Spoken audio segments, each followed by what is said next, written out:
أعوذ بالله من الشيطان الرجيم بسم الله الرحمن الرحيم الصلاة والسلام على سيدنا محمد اللهم بارك لنا في شيخنا اللهم بارك لنا في شيخنا اللهم بارك لنا في شيخنا آمين. Donc, concernant Maolay al-Hassan al-Karkari, sa vie, donc on va d'abord parler de sa lignée. Il est le fils, donc il a une lignée de connaissants par Allah jusqu'à Mohammed ibn Qadir al-Wakili, qui lui descend du prophète alayhi salam.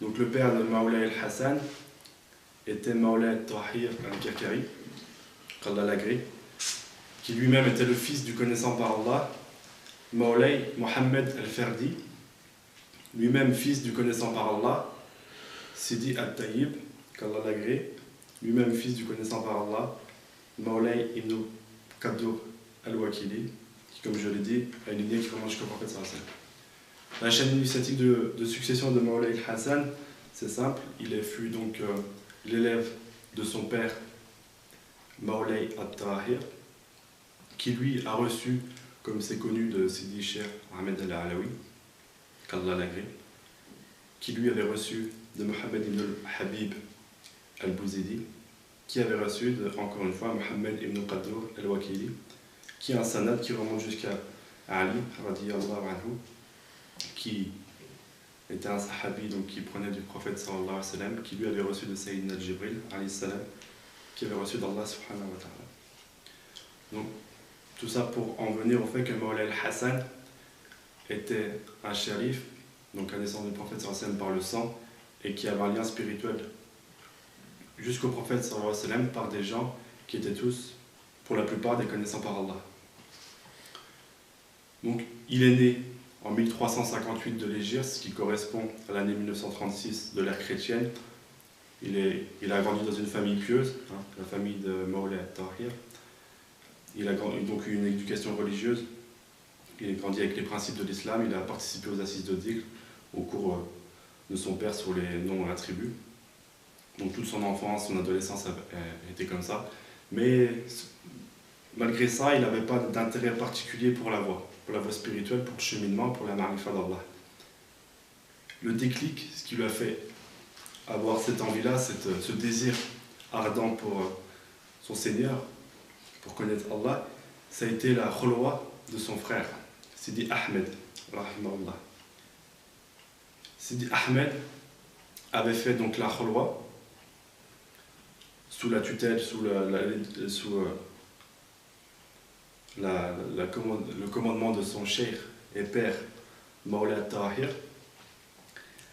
Et quand il sortit, Maolay Hassan, il l'a vu, et il l'a vu complètement ivre du secret. Il se demandait il ne reconnaissait pas son frère. Donc là, vraiment, ça lui a fait un déclic. Il s'est dit, moi aussi, il faut que j'obtienne cela. Et il décida de partir plus loin de la Zaouïa, un endroit assez connu pour les cavernes et les grottes.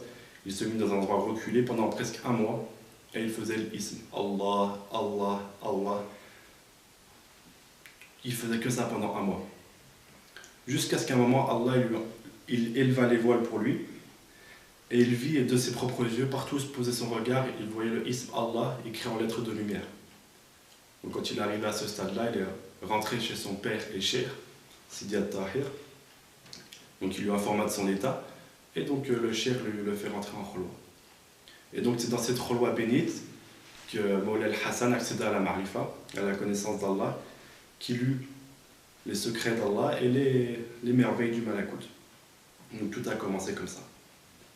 Pour ce qui est son parcours et son compagnonnage, donc malgré le fait que son cheikh soit son père, il avait quand même un compagnonnage digne d'un mouride, qu'il excellait donc dans le comportement. Il était ferme et constant dans la voie. Il était très déterminé à un point où même quand, à un moment dans sa vie, il allait travailler en Algérie, donc c'était relativement loin, et même là-bas, il continuait à visiter son cheikh, alors qu'à l'époque, voyager, c'était pas aussi simple que maintenant, même si encore maintenant, on se rend compte que c'est une épreuve. Donc à l'époque, il faisait son dhikr en Algérie, là où il travaillait, et donc il avait des visions, des mushahadat, il avait des dévoilements, mais il ne comprenait pas, il avait besoin de son cheikh pour les comprendre. Et là, il rentrait, donc dès qu'il avait 2-3 questions comme ça très importantes sur ce qu'il avait vu ou ce qu'il pensait avoir compris, il rentrait auprès de son cheikh, il lui posa ses questions, une fois que c'était fini, il rentrait en Algérie. Et il a fait ça plusieurs fois pendant quelques temps. Donc c'est vraiment pour montrer sa détermination dans la voie. Donc, parmi ses qualités morales, donc on a déjà vu sa détermination, sa fermeté, mais il y a d'autres qualités. Entre autres, c'était quelqu'un de toujours souriant, très, très généreux.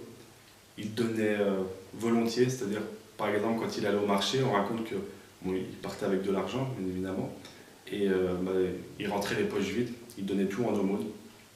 Plusieurs fois, à chaque fois qu'il allait au marché, il finissait l'argent qui lui restait en le donnant aux pauvres. Sa maison aussi, c'était on va dire une sorte de refuge pour les pauvres. Tout le monde y trouvait sa place. Il y avait beaucoup, beaucoup d'invités. La maison se vidait que très rarement. Donc ça, c'était sa générosité. Il était aussi quelqu'un de très juste et il détestait l'injustice.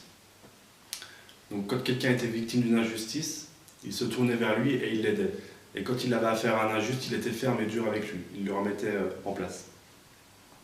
Au niveau du vêtement, Maulay al-Hassan était modeste, donc il s'habillait avec ce qu'il trouvait. Il s'asseyait là où il voyait qu'il y avait de la place, il mangeait ce qu'il trouvait aussi. Donc c'était quelqu'un de très simple. Voilà pour ce qui est un petit peu de ses qualités. Après on pourrait se demander donc comment du Mouride, du Arif Billah, parce que c'était pas le seul, son père a été le formateur de centaines d'Arif Billah, comment de ce statut, l'accéder au statut de cheikh de tariqa, de cheikh éducateur. Donc son père l'éduqua, et avec le temps et la détermination, Moulay al-Hassan a pris beaucoup des sciences que son père avait, jusqu'à toutes les prendre, avoir complètement repris le dépôt. Et quand son père vit qu'il était un parfait connaissant des noms et attributs d'Allah, et qu'il excellait dans cette science, qu'il était possesseur de la lumière, et qu'il estima qu'il pouvait maintenant la transmettre, il lui donna l'autorisation d'être cheikh éducateur. Malgré ça c'était du vivant, donc de Maulay al-Tahir, rahimahullah. Mais malgré ça, c'est qu'à la mort de son père qu'il a exercé la fonction de cheikh, si on peut dire. Il l'a exercé dans le sens où il était cheikh et il avait l'autorisation de l'être, et il pouvait l'être, mais il a vécu caché. Il n'avait pas de mouridine pendant longtemps, et très peu après. Très peu après, qui ont pris certaines choses de lui, mais il n'avait pas remis totalement le dépôt de ce qu'il avait, jusqu'à ce que, peu avant sa mort, Allah subhanahu wa ta'ala, il lui mit sur son chemin notre cheikh actuel, Sidi Mohamed Fawzi al-Karkari, qui a pris la science, tout le dépôt de Maulay al-Hassan, avant qu'il meure et qui l'accompagnait jusqu'à la fin de sa vie. Parmi les karamat de ce cheikh, on pourrait parler donc une fois il a reçu la visite de la sœur de sa femme.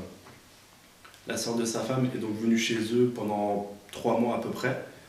Et durant ces 3 mois, bon, tout s'est passé bien, mais arrivé à la fin, elle commençait à se faire du souci pour sa maison. Dans quel état elle allait la retrouver, est-ce qu'il allait avoir des problèmes. Elle craignait entre autres les inondations. Elle en fit part donc à Maulay al-Hassan et il lui dit d'attendre le lendemain matin. Le lendemain matin, il revient à elle et il lui annonça qu'il avait eu un dévoilement et que dans sa maison, tout était intact. Tout était intact comme elle l'avait laissé, sauf un plateau qui servait pour le thé et qui s'était oxydé. Donc qui avait changé de couleur à cause de l'humidité. Donc elle avait cette information-là. À un moment donné, elle est rentrée chez elle, et quand elle est rentrée chez elle, elle a vu que exactement tout ce que lui avait dit le cheikh était réel. Parmi ces karamats aussi, on pourrait évoquer le fait qu'il a eu, par dévoilement, il a su l'endroit où il serait enterré à l'avance. Donc quand il a vu cet endroit, et quand il a vu donc en Mushahada cet endroit, il s'y est rendu et il a prié 2 unités de prière. Donc ça c'est pour les karamats, on pourra en citer d'autres, mais voilà à peu près. Mais la plus grande de ces karamats, ça reste bien évidemment notre cheikh, son élève, c'est Mohamed Fawzi al-Karkari, qui a atteint un maqam dont on a parlé dans l'autre vidéo, le maqam de la Khatmiya. Donc c'est vraiment le plus grand des prodiges et le plus grand des honneurs Sidi al-Hassan, d'avoir un moulid qui a atteint cela. Le décès de Mawlay al-Hassan. Donc peu avant sa mort, notre cheikh, Sidi Mohamed Fawzi al-Karkari, qu'Allah le préserve, a été informé du décès de son cheikh, Mawlay al-Hassan, par une vision, et il allait informer le cheikh de ce qu'il avait vu. Et le cheikh lui dit, Inch'Allah, il en sera ainsi. Et c'est exactement ce qui s'est passé. Donc comment ça s'est passé? Mawlay al-Hassan a prié l'Aïcha en groupe. Après avoir fait sa prière, il s'est rendu dans son lit. Et dans son lit, il récitait Ism al-Mufad, donc Allah, Allah, jusqu'à ce qu'Allah subhanahu wa ta'ala le rappelle à lui. On demande donc à Allah de faire miséricorde à ce cheikh, sans qui nous n'aurions pas notre cheikh, c'est Mohamed Fawzi al-Karkari, d'honorer ce qu'il a transmis et d'honorer son moulid, notre cheikh, c'est Mohamed Fawzi al-Karkari,